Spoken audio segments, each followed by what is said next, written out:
ഉമ്മറിനെ സാധാരണ അതിൽ ഞാൻ കണ്ടിരുന്നു. ആ ഉമ്മറല്ല പിന്നെ കണ്ടത്. പൂർവികമായിട്ട് ഞാൻ വലിയ പരിചയമാണ്. ഉപ്പനൊക്കെ ആയിട്ട് നല്ല പരിചയമുള്ള. അപ്പൊ ഇങ്ങനൊരു ഒരു ഭാവനയാണ് മനസ്സിൽ കിടക്കുന്നത് ഞാൻ അറിയില്ല. എന്നുള്ളത് ചരിത്ര പ്രസിദ്ധമായൊരു ക്ഷേത്രത്തിലാട്ടോ. ആ ക്ഷേത്രത്തിന്റെ വിശേഷങ്ങളും ചരിത്രങ്ങളുടെ ആ ഒരു കാര്യങ്ങളൊക്കെയാണ് ഇവിടെ പറയാൻ വേണ്ടി പോകുന്നത്. എന്താണ് പേര്? ഉമ്മർക്കാർ. നമ്മൾ മുന്നേ പരിചയപ്പെട്ടിട്ടുണ്ട്. എന്താണ് പേര്? രാധാകൃഷ്ണൻ. ഇവരൊക്കെ ഒരു സൗഹൃദം എന്ന് പറഞ്ഞിട്ടുണ്ടെങ്കിൽ ഇവിടെ വന്നാലാണ് കാണാൻ വേണ്ടി പറ്റുള്ളൂ. പടിഞ്ഞാറ് ഭാഗത്തേക്കുള്ള കരിങ്കൽ പതിക്കലും അതുപോലെ 1700 സ്ക്വയർ ഫീറ്റ് വിശ്രമ ഇരിപ്പിട സ്ഥാപിക്കലും അബ്ബാസ് പുതുപ്പറമ്പിൽ, ഹംസക്കുട്ടി ചെറുപറമ്പിൽ അല്ലേ, ഇവരൊക്കെയാണ് ചെയ്തേക്കുന്നത്. അപ്പൊ ഇവിടെ മതസൗഹാർദ്ദത്തിന് പ്രത്യേക ഒരു ഇടം തന്നെ ഉണ്ട്. ഓക്കെ, അപ്പോ എങ്ങനെയാണ്? അടുത്ത സുഹൃത്തുക്കളാണ് രണ്ടുപേരും. ഇവിടെ മാമാങ്കോത്സവം നടന്നിരുന്ന പ്രദേശമാണ്. നവാമുകുന്ദ ക്ഷേത്രത്തിലെ നാവാമുകുന്ദന്റെ ക്ഷേത്ര സന്നിധിയിലായിരുന്നു മാമാങ്കം നടന്നിരുന്നത്. ആദ്യകാലത്ത് മാമാങ്കത്തിന് അറബികൾ ഉൾപ്പെടെയുള്ള ആളുകൾ ഇവിടെ വരുമായിരുന്നു. പിന്നീട് ഈ ക്ഷേത്രം സാമൂതിരിയുടെ കൈവശം വരികയും സാമൂതിരി ഈ ക്ഷേത്രം ഏറ്റെടുക്കുകയും ചെയ്ത ശേഷം മാമാങ്കത്തിൽ മുഖ്യ സ്ഥാനം വഹിച്ചിരുന്നത് ഷാബന്തർ കോഴയായിരുന്നു. അങ്ങനെ അന്നു മുതൽ ഇന്ന് വരെ ഈ ക്ഷേത്രവും ഈ നാടും ഒരു മതസൗഹാർദ്ദത്തിൻ്റെ മാതൃകാ കേന്ദ്രമാണ്. അതുകൊണ്ട് തന്നെ ആയിരിക്കാം നമ്മുടെ രാഷ്ട്രപിതാവിൻ്റെ മഹാത്മജിയുടെ ചിതാഭസ്മം 1948 ഫെബ്രുവരി മാസം 12-ന് തിരുനാവായ കൊണ്ടുവന്ന് ഒഴുക്കിയത്. തുടർന്ന് പണ്ഡിറ്റ് ജവഹർലാൽ നെഹ്റുവിൻ്റെയും ലാൽ ബഹാദൂർ ശാസ്ത്രിയുടെയും തുടങ്ങി പ്രമുഖ നേതാക്കന്മാരുടെ ഒക്കെ ചിതാഭസ്മം ഈ പ്രദേശത്ത് ഒഴുക്കിയിട്ടുണ്ട്. അപ്പൊ നമ്മുടെ ഈ ഒരു ആല് കഴിഞ്ഞിട്ട് ഇവിടെ എത്തിക്കഴിഞ്ഞിട്ടുണ്ടെങ്കിൽ ഇതാ ഇവിടെ ഒരു ചെറിയൊരു വീട് പോലെ അല്ലേ ശരിക്കും പറഞ്ഞിട്ടുണ്ടെങ്കിൽ? എന്താണ് സംഭവം ശരിക്കും? ഇത് പഴുക്കാമണ്ഡപം. പഴുക്കാമണ്ഡപം എന്ന് പറഞ്ഞാൽ മാമാങ്കവുമായി ബന്ധപ്പെട്ട് ഉള്ള ഒരു പഴയ കാല കെട്ടിടമാണ്. ഇത് ആദ്യം സമ്പൂർണ്ണമായി ചെങ്കൽ തന്നെ, ഇപ്പോഴും ചെങ്കല്ല. ഞാൻ ഈ അടുത്ത കാലത്ത് നമുക്കത് വൈറ്റ് വാഷ് ചെയ്യേണ്ടി വന്നത് സുരക്ഷത്തിന്റെ ഭാഗമായിട്ട് ചില നിർമ്മിതികൾ നടത്തേണ്ടി വന്നാലും പോലും ആ കെട്ടിടത്തിന്റെ സ്ട്രക്ചറിനോ അത് മറ്റു യാതൊരു കാര്യങ്ങളും ഇന്നുവരെ മാറ്റില്ല. ഇതിന് 4 ജനവാതിലുകൾ കാണാൻ കഴിയും ഇതിനുള്ളിൽ. പക്ഷെ ഉള്ളിലേക്ക് കയറി കഴിഞ്ഞാൽ ഇത് ക്ഷേത്രത്തിനകത്താണെന്ന് തോന്നുന്നു. പക്ഷെ പുറത്ത് വന്ന് നോക്കിക്കഴിഞ്ഞാൽ ഇത് ക്ഷേത്രത്തിന് പുറത്താണെന്ന്. അപ്പൊ അതുകൊണ്ട് തന്നെ ഇതിനൊരു ഐതിഹ്യമുണ്ട്. ഈ ഒരു പറയാത്ത സംഭവമുണ്ട്. ഈ കാണുന്ന ആലിന്റെ ഇല തിരിച്ചോ മറിച്ചോ, തിരിച്ചാണോ മറിച്ചാണോ എന്നുള്ള അടിഭാഗം രണ്ടു ഭാഗം ഒരേ മാതിരി തോന്നിക്കാം. അപ്പോൾ തന്നെ പഴുക്കാൻ മണ്ഡപം അകത്താണോ പുറത്താണോ ഇത് രണ്ടും നേരെ കണ്ടെത്തിയില്ല എന്നുള്ളതാണ്. അത്രയും തച്ചുശാസ്ത്ര വിധി പ്രകാരമാണ് ആ ബിൽഡിംഗ് ഉണ്ടാക്കിയിരിക്കുന്നത്. ഇപ്പൊ നിങ്ങൾക്ക് ഇത് പടിഞ്ഞാട്ടേക്ക് ഒഴുകുന്ന പുഴയാണ് ഇപ്പോൾ കാണുന്നത്. പക്ഷെ കിഴക്കോട്ടേക്കാണ് വെള്ളം തോന്നായിട്ട് തോന്നിക്കും. പടിഞ്ഞാട്ടേക്കാണ് വെള്ളം പോകേണ്ടത്. ഇപ്പൊ നിങ്ങൾ നോക്കുമ്പോൾ നിങ്ങൾ പടിഞ്ഞാട്ട് കിഴക്കോട്ടാണ് ഒഴുകുന്നത് വിചാരിക്കും. അത് ഈ ഭൂമിയുടെ ഭൂമിശാസ്ത്രപരമായിട്ടുള്ള പ്രത്യേകതയാണ്. ഇതിനൊരു പ്രത്യേകത, ഈ 4 ഏരിയ കണ്ടു കഴിഞ്ഞാൽ തിരുനാവായിലേക്ക് ലോകത്താദ്യമായിട്ട് ടാക്സ് അടച്ചല്ല പ്രവേശിക്കാൻ പാടുണ്ടായിരുന്നില്ല. വേറെ രാഷ്ട്രീയം അങ്ങനെ ഉണ്ടായിരുന്നില്ല. തിരുനാവായിക്ക് ആദ്യം നെടിയൊരു പെരുമ്പടപ്പ് സ്വരൂപം എന്ന് പറയുന്ന തിരുവിതാംകൂർ രാജവംശത്തിന്റെ അപ്പുറത്തേക്കുള്ള ഭാഗം തിരുനാവായിക്ക് വരുമ്പോൾ എടപ്പാളിനടുത്ത് കാലടിയിൽ ചുങ്കം എന്ന് പറയുന്ന സ്ഥലം, അവിടെ ടാക്സ് അടക്കണം. അവിടുന്ന് പാലക്കാട് പേർച്ചന്നൂരിൽ നിന്നും അതുപോലെ തന്നെ പുന്നശ്ശേരിയിൽ നിന്നും പാലക്കാട് കൊല്ലങ്കോട് വരെയുള്ള രാജവംശത്തിൽ നിന്ന് ഇങ്ങോട്ട് ആളുകൾ വരികയാണെങ്കിൽ അവർ കാർത്തലയിൽ ചുങ്കണ്ട്, അവിടെ ടാക്സ് അടക്കണം. പിന്നെ വള്ളുവനാടി എന്ന് പറയുന്ന വളാഞ്ചേരിക്ക് അപ്പുറത്തുള്ള ഏത് പ്രദേശത്ത് നിന്ന് വരുന്നവരും വെട്ടിച്ചിറയിൽ ചുങ്ക അടക്കണം. കോഴിക്കോട് ഭാഗത്തു നിന്ന് വരുന്ന മുഴുവൻ രാജാക്കന്മാരും അവരുടെ രാജ്യങ്ങളും കച്ചവടക്കാരും പോത്തന്നൂരിൽ ചുങ്ക അടക്കണം. അതുപോലെ തന്നെ പരപ്പനങ്ങാട് ഭാഗത്ത് കടൽ ഭാഗത്ത് നിന്ന് വരുന്ന മുഴുവൻ ആളുകളും താനാളൂർ ചുങ്ക അടക്കണം. ഇങ്ങനെ 5 ചുങ്കങ്ങൾ അടച്ചെങ്കിൽ മാത്രമേ ഈ പ്രദേശത്തേക്ക് വരാൻ പറ്റുള്ളൂ. ഇന്ന് മാത്രമാണ് ചുങ്കം എന്ന് പറയുന്ന സംവിധാനം നമ്മൾ അറിയുന്നുള്ളൂ. നൂറ്റാണ്ട് വെക്കുമ്പോൾ ചുങ്കമുണ്ട്. ഇത് എല്ലാ രേഖകളും കൃത്യമായിട്ട് പറയുന്നുണ്ട്. മാത്രമല്ല ഇതിൻ്റെ പ്രത്യേകത, അതിൽ നിന്ന് കാര്യം മനസ്സിലാക്കാം. തിരുനാവാ എന്നാണ്. തിരുനാവാ എന്ന് പറഞ്ഞാൽ തിരു ബഹുമാനിക്കപ്പെടുന്ന, നാവ തുറമുഖം, അത് ശാസ്ത്രീയമായ പേരാണ്. നൗക കപ്പൽ എന്ന് പറയും. എന്നതുപോലെ ഇവിടെ തിരുനാവായ്ക്ക് മറ്റൊരു പ്രത്യേകത, ഈ നവാമുകുന്ദ ക്ഷേത്രത്തിലുള്ള പ്രതിഷ്ഠ നവാമുകുന്ദൻ്റെതാണ്. അഥവാ 9 പ്രതിഷ്ഠകൾ വെച്ച ശേഷം 8 പ്രതിഷ്ഠകളും ഭൂമിക്കടിയിലേക്ക് താഴ്ന്നു പോയപ്പോൾ 9ാമത്തെ പ്രതിഷ്ഠ വെച്ചു. ആ പ്രതിഷ്ഠയുടെ 9 എന്നുള്ള നവം എന്നത് കൊണ്ടാണ് നവ തിരുനാവ എന്നൊക്കെയുള്ള പേര് വരാനുണ്ടായ കാരണം. എന്നാൽ ഈ പുഴ കാക്കുന്ന ദൈവം കൂടിയാണ് ഇവിടുത്തെ നവാമുകുന്ദൻ. അതിലൊരു പ്രത്യേകത വേറെയുണ്ട്. ഇവിടെ ഈ ക്ഷേത്രത്തിലെ പ്രതിഷ്ഠ നിലനിൽക്കാൻ വേണ്ടിയിട്ട് അന്ന് 2 കർമ്മങ്ങൾ നിത്യം ചെയ്യാമെന്ന് വാക്കൊടുത്തു. ഒന്ന് താമരപ്പൂ കൊണ്ടുള്ള മാലയും മറ്റൊന്ന് പാൽപായസ നിവേദ്യവുമാണ്. അതിൽ ഈ താമരപ്പൂവിൻ്റെ മാലയ്ക്ക് പ്രത്യേകത ഇവിടുത്തെ 95% താമര പുഷ്പങ്ങൾ ഉണ്ടാക്കുന്നത് മുസ്ലിങ്ങളും അത് ചാർത്തുന്ന ഹിന്ദുക്കളുമുള്ള അത് ഒരു പ്രത്യേകത, കുറച്ച് പ്രധാനപ്പെട്ട ഒരു പ്രത്യേകതയാണ്. അത് മറ്റിടങ്ങളിൽ പോയി കഴിഞ്ഞാൽ കാണാൻ പറ്റില്ല. എനിക്ക് തോന്നുന്നു ഈ അടുത്ത കാലത്ത് നമ്മുടെ പ്രധാനമന്ത്രി നരേന്ദ്രമോദി തൃശ്ശൂർ ഗുരുവായൂർ അമ്പലത്തിൽ തുലാഭാരത്തിന് വന്നപ്പോൾ തിരുനാവായ താമരപ്പൂക്കളാണ് കൊണ്ടുപോയിട്ട് അദ്ദേഹത്തെ വെയിറ്റ് പാകാക്കിയത്. തിരുനാവായെന്നാണ് കൊണ്ടുപോയിട്ടാണ് തുലാഭാരം തൂക്കിയത് ഗുരുവായൂർ. അപ്പോൾ ഈ പ്രദേശത്തെ ഒരു പ്രത്യേകത, ഇവിടുത്തെ മണ്ണിന് മുഴുവൻ ഒരു ഹിന്ദു മുസ്ലിം ഐക്യത്തിന്റെ പ്രതീകമുണ്ട്. ഇവിടുത്തെ കഴിഞ്ഞ ദിവസം ഉത്സവമായിരുന്നു, കഴിഞ്ഞ വിഷുവിന്റെ 14 ദിവസം. ഈ 14 ദിവസം ഇവിടെ ഒരു നേരെങ്കിലും മുസ്ലിങ്ങൾ ഭക്ഷണം കഴിക്കാൻ നേരം ഉണ്ടായിട്ടില്ല. മാത്രമല്ല ഒരു പ്രത്യേക ദിവസം 8-ാം തീയതി ആയിരുന്നു, 8-ാം വിളക്ക് ദിവസം സമൂഹ സദ്യ.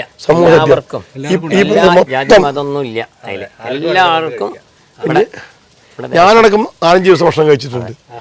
ഇത് കാരണം ഇവിടെ നമ്മളത് നോക്കിയിട്ടല്ല. ഇവിടെ പിന്നെ ആര് വന്നു കഴിഞ്ഞാലും, പുറത്തുനിന്ന് അതിഥി വന്നു കഴിഞ്ഞാൽ ഇവിടെ ജാതിയോ പേരോ മതമൊന്നും ചോദിക്കാതെ തന്നെ ഭക്ഷണമാണെങ്കിൽ ഭക്ഷണം, താമസ സൗകര്യം എല്ലാം ചെയ്യാറുണ്ട്. ഒരു മാനേജറുടെ ഒരു പ്രത്യേകത അതാണ്. കാരണം മാനേജറെ സംബന്ധിച്ചിടത്തോളം ഇതൊരു പൊതു സ്ഥാപനം എന്ന നിലക്ക് എല്ലാ വിഭാഗം ആളുകളെയും ഉൾക്കൊള്ളാൻ ഈ സ്ഥാപനത്തിന് കഴിയുന്നുണ്ട്. ഇവിടുത്തെ ഓരോ ജീവനക്കാരും ഇവിടുത്തെ ഹിന്ദു മുസ്ലിം ഐക്യത്തിന്റെ ഒരു പ്രതീകമാണ്. കാലത്ത് തന്നെ ഇത്ര അടിയന്നെ വഴിയുള്ളൂ. ഇങ്ങനെ ചെറിയ വഴിയാണ്. സിനിമകളിലും പടിഞ്ഞാറേ നടയിലേക്കുള്ള വഴിയാണ്. ഇതിപ്പോ അസ്ഥി ഒഴുക്കണ സ്ഥലത്തേക്ക് പോണ വഴിയാണ് അസ്ഥി ഒഴുക്കണത്. ഇവിടെ തിരുനാവായ അസ്ഥി ഒഴുക്കാൻ ആൾക്കാർ വരുന്നതിന്റെ ഇവിടെ ഇങ്ങനെ കൊണ്ട് ഒഴുക്കണ വഴിയാണ് ഈ കാലം കുറേ പഴക്കങ്ങൾ തന്നെ. ആ ക്ഷേത്ര സംബന്ധം അത്രയും കാലത്തുള്ള അതെ, അത് 6000 യുഗങ്ങൾക്ക് മുന്നേ ഇത് വഴി ഉണ്ട്. 5000 വർഷങ്ങൾക്ക് മുമ്പ് പറയാറ് ഇത് ഊട്ടുപരാന്ന് പറയാ.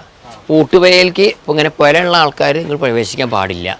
പിന്നെ നമ്മളെ അങ്ങനെ ഇതാണ്, ഇത് ഇങ്ങനെ താന്ന് കിടക്കണം. അതെല്ലാം അത്ര ഹൈറ്റ് ഉള്ളൂ. എല്ലാവരും താന്ന് കിടക്കാൻ തല മുട്ടും. അതാണ് ഇതിന്റെ പ്രത്യേകത.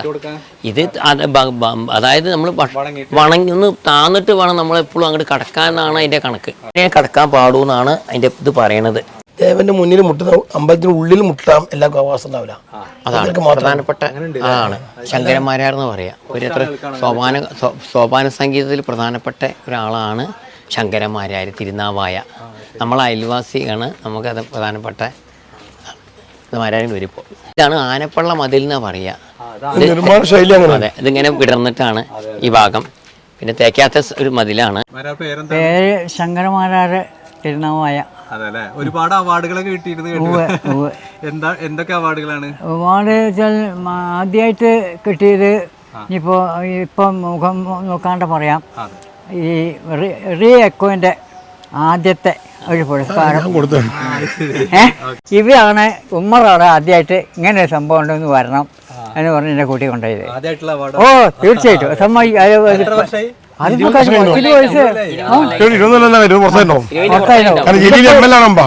ഇപ്പോഴും അത് എൻ്റെ അടുത്ത് കയ്യിലുണ്ട്. ഇന്നിപ്പോ സത്യത്തിൽ പറഞ്ഞാല് ആ ഷെൽഫ് സ്ഥലം ചെടി. അപ്പൊ അത് പ്രത്യേകം എന്താ വെച്ചാൽ അമ്പലത്തകത്തിരിക്കുന്ന ഒരു കലാകാരനെ പൊതുസമൂഹത്തിൽ നമുക്ക് കൊണ്ടുവരാൻ കഴിഞ്ഞു. അവിടെ ജാതിയോ മതമൊന്നും ബാധകമായില്ല. ഇന്നും അദ്ദേഹം ഞങ്ങളിപ്പോൾ എനിക്കാർ എൻ്റെ പാറ്റും അപ്പോഴത്തെ ഞങ്ങൾ സംസാരിച്ചിരുന്നത് വേറെ മാഷിട്ട്. അതൊക്കെ ഇവർ മൂപ്പള കണ്ടു കഴിഞ്ഞാൽ എല്ലാവരും ബഹുമാനിക്കപ്പെടും. അവിടെ ജാതിയോ മതമൊന്നും അത് ശ്രദ്ധിക്കാറില്ല. മൂപ്പള തിരിച്ചു സംസാരിക്കാറില്ല അത്തരം കാര്യങ്ങളൊന്നും. അതാണ് ഇവിടുത്തെ ഞാൻ നേരത്തെ പറഞ്ഞതിൻ്റെ ഒരു പ്രത്യേകത. ഇവിടുത്തെ അമ്പലത്തിൽ ഓരോ ജീവനക്കാരും ഓരോ കർമ്മങ്ങൾ ചെയ്യുന്ന ആളുകളും ഒരു പ്രത്യേകിച്ച് ഒരു കാഴ്ചപ്പാടുകളും ഇടപെട്ട് സംസാരിക്കാനില്ല എന്നുള്ളത്. ക്ഷേത്രത്തിൽ പൂജക്കൊട്ട് എന്ന് പറഞ്ഞാൽ പൂജാതി കർമ്മങ്ങൾക്ക് മാത്രം ഉപയോഗിക്കുന്ന ഇടയ്ക്ക അങ്ങനൊരു വാദ്യമുണ്ട്. ആ വാദ്യം കൊട്ടിപ്പാടി സേവ. അപ്പോൾ അത് കൊട്ടിപ്പാടിയിട്ട് വേണം ദേവനെ ഉണർത്താനും ഉറക്കാനും. അത് പ്രധാന ഒരു ഐറ്റാണ്. അത് മാരാർ സമുദായങ്ങൾക്ക് മാത്രമേ അത് പരിപാടിയായിട്ട് കിട്ടി. ഉമ്മർക്കനെ വിളിക്കാനുള്ള പേര് പറയാനുള്ള കാരണം അദ്ദേഹം ഇതിനു വേണ്ടി കുറേ പ്രയത്നിച്ചിരിക്കുന്നു. ഇത് ഒരു മാറി ഇതിൻ്റെ രേഖകളും കാര്യങ്ങളും മറിച്ചൊക്കെ എവിടെയൊക്കെ തപ്പിത്തടഞ്ഞ് പിടിച്ച് അതൊരു മാമാങ്കം എന്ന് ആക്കി തീർത്ത ആളാണ്. അദ്ദേഹം ഇവിടെ നിക്കച്ചലം തുറന്നു പറയാന്നുള്ള ഒരു മുഖസ്ഥിതിയല്ല. ഇത്രയും ഒരു കഴിവ് ഇതിനു വേണ്ടി പ്രയത്നിച്ച ഒരാളുണ്ടാവില്ല. അതുണ്ട്. അല്ലല്ല അത് ആദ്യം പറഞ്ഞത് അത് ഞാൻ പറയില്ല. ഉമ്മറിനെ സാധാരണ അതിൽ ഞാൻ കണ്ടിരുന്നു, ആ ഉമ്മറല്ല പിന്നെ കണ്ടത്. അതാണ് വ്യത്യാസം വന്നത്. ചരിത്രം ഇവരെ പൂർവികന്മാരെ ഞാൻ വലിയ പരിചയമാണ്, ഉപ്പനൊക്കെ ആയിട്ട് നല്ല പരിചയമുള്ള. അപ്പൊ ഇങ്ങനൊരു ഭാവനയാണ് മനസ്സിൽ കിടക്കണമെന്ന് ഞാൻ അറിയില്ല അന്ന്. ഇപ്പോഴേ ശരിക്കും ഇപ്പോ ഇവിടെ ഒരു ഭക്തിഗാനം ചൊല്ലിയല്ലോ, അപ്പൊ ആ ഒരു സമയത്ത് അതിന്റെ എടുക്കാൻ പറ്റിയോ? ഞാൻ എടുത്തില്ല. എടുക്കാൻ പറ്റിയോ? അപ്പൊ അതെന്താ വെച്ചാൽ അതിനെ പറ്റി നല്ല ജ്ഞാനുണ്ട്. അതെ, അതൊരു പ്രത്യേക കഴിവാണ്, എല്ലാവർക്കും കിട്ടിക്കോളുന്നില്ല. അല്ല തുറന്ന് പറയാം, ഒരു നമുക്ക് അതേപോലെ മുസ്തി പറയല്ലെന്നുണ്ട്. മറ്റിപ്പോൾ എന്താ വെച്ചാൽ എനിക്ക് അവിടെ അറിയാം ഇവിടെ അറിയാം, അപ്പോൾ അവിടെയും ഇവിടെയും ഒക്കെ പിടിച്ച് പിന്നെ ഞങ്ങളെ ഇത് പുസ്തകം വായിച്ചിട്ടില്ല. പിന്നെ ഞാൻ ചിലർ ഒന്ന് അവിടെ ഇത് പറ്റി ചരിത്രങ്ങൾ പറഞ്ഞു കൊടുത്താൽ ഞാൻ എനിക്ക് മുഴുവൻ പറയാൻ പറ്റില്ല. കാരണം വെച്ചാൽ ഓർമ്മ നിൽക്കില്ല, ഓർമ്മ നിൽക്കില്ല, ഓർമ്മ നിൽക്കായാണ്. മറ്റേ ഇതില്ല കുറേയൊക്കെ നമ്മൾ ഇതൊരു സ്മാരകമാണ് നമ്മുടെ ഈ വീട്. എത്ര കൊല്ലം ഇതിനെ പോയി കണ്ടാൽ? ഇത് കണ്ടാൽ എനിക്ക് ഒരു 135 വർഷം. 135 കുറച്ചും കൂടി അങ്ങനെ മേപ്പെട്ടേ പോകുള്ളൂ, കുറയില്ല. ഒരു 175 ആൾ കൂട്ടിക്കൊള്ളില്ല. മണ്ണുപടുത്താണ് അന്ന് താമസിക്കുന്നതാണ് ഞാൻ അവിടെ. ഇപ്പോഴും ഞാൻ ആ സ്ഥലം വിൽക്കില്ല കൊടുക്കില്ല, അങ്ങനെ ഇട്ടിരിക്കാം, സ്മാരകം പോലെ. ഒരു വാവിന് മിനിമം 50,000-ലധികം ആൾക്കാരുണ്ടാവും. അങ്ങനെ 4 വാവുണ്ടാവും. ഈ 4 വാവിൻ്റെ ദിവസം ഈ കർക്കിടകം പോലുള്ള വാവിന് അത് നിറഞ്ഞു ഒഴുകണം വെള്ളം. ഈ സമയത്തും അല്ലാത്ത സമയത്ത് അമ്പലത്തിൽ ആളുടെ സമയത്തും ഓവറാവുന്ന സമയത്തും ഇപ്പോൾ കഴിഞ്ഞ ദിവസം ഇതുണ്ടായിരുന്നു, ആറാട്ടുണ്ടായിരുന്നു, ദേവൻ്റെ ആറാട്ട്. ഈ സമയത്തൊക്കെ യാവട്ടി ഉൾപ്പെടെയുള്ള ഇവിടുത്തെ മുസ്ലിം ചെറുപ്പക്കാരുടെ സാന്നിധ്യം അമ്പലത്തിനടുത്തുണ്ടാവും. അവർക്ക് നിശ്ചിത ഗിഫ്റ്റും അമ്പലം കൊടുക്കും. ഇപ്പൊ ഈ യാവട്ടിന് അമ്പലം ആദരിച്ചു, ഇപ്പൊ ആദരിച്ചു ദേവസ്വം. എന്തിനാണോ യാവട്ടി മുസ്ലിംസാണ്, അവൻ്റെ പ്രത്യേകത എന്താണ്? അമ്പലത്തിൽ വരുന്ന ആളുകൾ മരണപ്പെടാതിരിക്കാൻ വേണ്ടി അവരെ സുരക്ഷ ഏറ്റെടുക്കുന്നതിന് വരില്ല. അതാണ് നേരത്തെ പറഞ്ഞ തിരുനാവായിക്കൊണ്ട് ഒരു മറ്റൊരു മുഖം. ഇതാണ് പ്രത്യേകത തന്നെയാണ്. ഏതാനും പിഴ ഞാനറിഞ്ഞും അറിയാതെ കണ്ടു ചെയ്തെങ്കിലും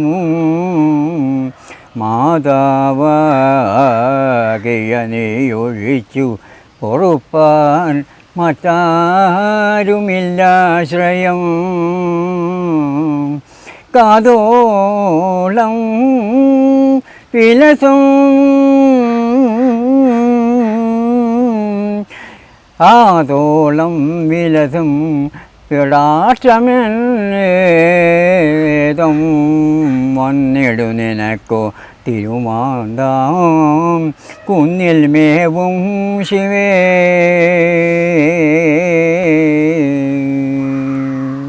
ഇപ്പോൾ നമ്മുടെ മാരാർ പാടിയിട്ടുള്ള ഈ ഒരു ഭക്തിഗാനത്തിൻ്റെ അർത്ഥം നമ്മുടെ ഉമ്മർക്ക് എനിക്ക് പറഞ്ഞു തന്നപ്പോൾ ശരിക്കും ഞാൻ ഞെട്ടിപ്പോയിട്ടോ. അതായത് നമ്മുടെ മാരാറിന് പറഞ്ഞു ഇത്രയും അറിവുള്ള വേറൊരാളെ ഞാൻ അധികം കണ്ടിട്ടില്ല എന്നത്. ശരിക്കും ഞാൻ ഞെട്ടിപ്പോയത് ഇത്രയും എന്താ പറയുക അന്യമതസ്ഥയിലുള്ള ഒരാൾ ഈ ഒരു ഭക്തിഗാനത്തിൻ്റെ അർത്ഥമൊക്കെ ഇങ്ങനെ പറഞ്ഞു തരുമ്പോൾ ശരിക്കും ഞാൻ ഞെട്ടി. സത്യത്തിൽ ഞാനിവിടെ വന്നിട്ടുള്ളത് ഈ ഒരു ക്ഷേത്രത്തിൻ്റെ ഹിസ്റ്ററി നിങ്ങൾക്ക് പറഞ്ഞു തരാൻ വേണ്ടിയിട്ടാണ്. പക്ഷെ ഇവിടെ വന്നപ്പോൾ ഇവരുടെ ഒരു സൗഹാർദ്ദം കണ്ടപ്പോൾ ശരിക്കും എൻ്റെ മനസ്സ് നിറഞ്ഞു പോയിട്ടോ. അതുപോലെ തന്നെ നമ്മുടെ ഈ ഒരു കാലഘട്ടത്തിൽ ഒരുപാട് എന്താ പറയുക അങ്ങോട്ടും ഇങ്ങോട്ടും പരസ്പരം പ്രശ്നങ്ങളും അത് ഇതൊക്കെ ഉള്ള ഈ ഒരു സമയത്ത് നമുക്ക് ഇതൊരു നല്ല മെസ്സേജ് ആയിട്ട് കാണാം. ഈ ഒരു വീഡിയോ നമ്മുടെ വേണ്ടപ്പെട്ട ആളുകൾക്കൊക്കെ ഒന്ന് ഷെയർ ചെയ്ത് കൊടുത്താൽ നമുക്ക് ആ പഴയ ആ ഒരു സൗഹാർദ്ദം തിരിച്ചു വരാൻ വേണ്ടിയിട്ട് നമുക്ക് എല്ലാവർക്കും ഒരുമിച്ച് നിൽക്കാം. അപ്പോൾ നമുക്ക് അടുത്തൊരു വീഡിയോയിലേക്ക് പോകാനുള്ള സമയമായിട്ടുണ്ട്. Thank you for watching.